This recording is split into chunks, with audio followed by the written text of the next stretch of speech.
welcome to SIFA's video series. I am Sally Choi, an English teacher here at SIFA, and this is Brian Rowlandson. I'm also teaching here. And Brian recently went to the country of Vanuatu. Can you tell us a little about it? Sure. I've got a picture here. Let me first tell you roughly where it is. Japan is up here in the north. The equator is roughly here.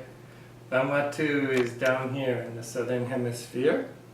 It's east of Australia, just northeast of New Caledonia, and a little west of Fiji. So this is maybe a better photo of Vanuatu. Yeah, this is a close-up of the country. There are 83 islands there, and the main city in the country is Port Vila. That's the capital on this island, Efate. The total population of the country is about 280,000 right now. Oh, so quite a small population. Yes, much smaller than Suita City, in fact. And what language do they speak in Vanuatu? Well, because there are so many islands and a long history there, they have over 100 different languages. Each island basically has its own language. The younger children are studying in schools. Most of them study English, about 60%, and about 40% have a curriculum in French. But the whole country basically communicates with each other by using Bislama. Bislama is kind of pidgin English. You can recognize some English in the language, although the grammar is quite different. Interesting. And what's the climate like there? It's actually quite mild. Throughout the year it goes from maybe a low of 15, 16, 17 degrees and gets as high as maybe 32, 33. Depending on the season, a little cooler. When it's very hot here in Japan in August, July, September, it's actually quite mild there. Nice place to go. And what kind of food do they eat in Vanuatu? Locally, the people on the islands, like for example, one dish that's popular is lap lap.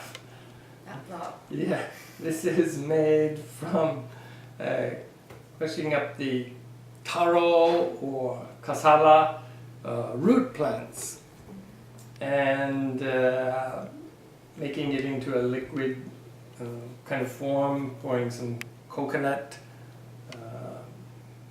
milk or juice on it, and maybe adding a little piece of meat or fish depending on the local taste, and then baking it, I guess underground, wrapped with leaves.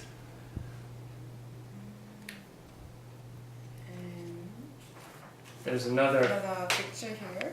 popular dish. What's this one? This one isn't used so much for eating at meals, but as a kind of relaxant or entertainment or what have you.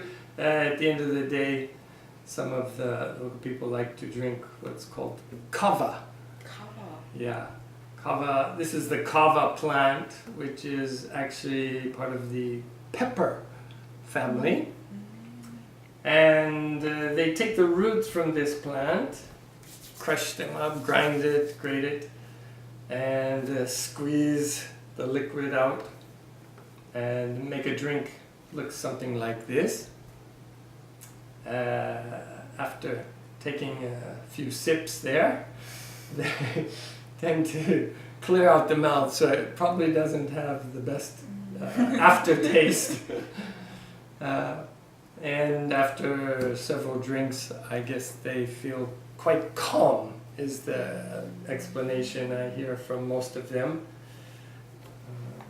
That's an interesting drink. Yes, and it's popular across the South Pacific, not only Vanuatu.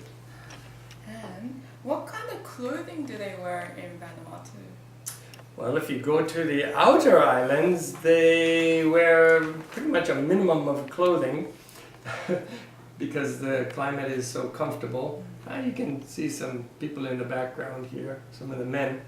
The women tend to wear very colorful, long dresses, something like what you see here, even in the capital city of Port Vila. And is there any interesting traditions in Vanuatu? Yes, many people are familiar with bungee jumping. Actually, Vanuatu is the home of bungee jumping. The roots of bungee jumping come from one of the islands there. And it's actually a coming of age ceremony for men. They build the tower and connect some vines, actually, not a bungee rope. Doesn't look very safe. Yeah, they have to be careful to do this at the right time of the year, the right season, because small changes in the humidity can change the stretch in this vine, and they have adjusted the length when they conduct the ceremony so that the person jumping will just touch the ground, so any miscalculation can be disastrous. That's an interesting tradition in Vanuatu. And last question, does Vanuatu have any connections with Japan?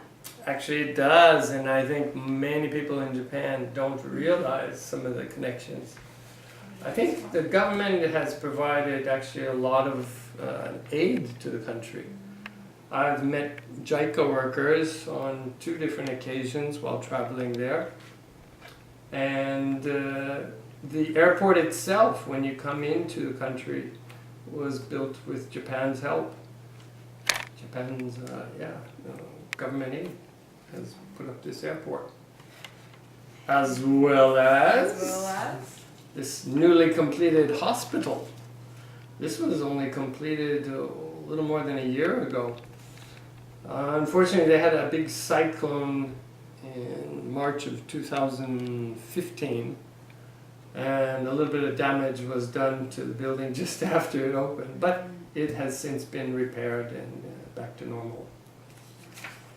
And our last picture, here. This is something I took on my most recent trip. I happened to notice on the side of the truck, it said that this was donated by a Mr. Watanabe of Sapporo in Japan. And I thought to get a picture of that. When something is built or received by the country, they have a local law stating that it should indicate on the object where it came from, whose donation it was. So this is an example of that. And we have our last photo here. Yes, beautiful sunset straight from Vanuatu. Very nice place. I recommend you visit. So I think that brings us to the end of our video. Thanks everyone for watching. Thank you Brian for sharing this with us. Thank you. And we'll see you in our next video. So bye. Bye.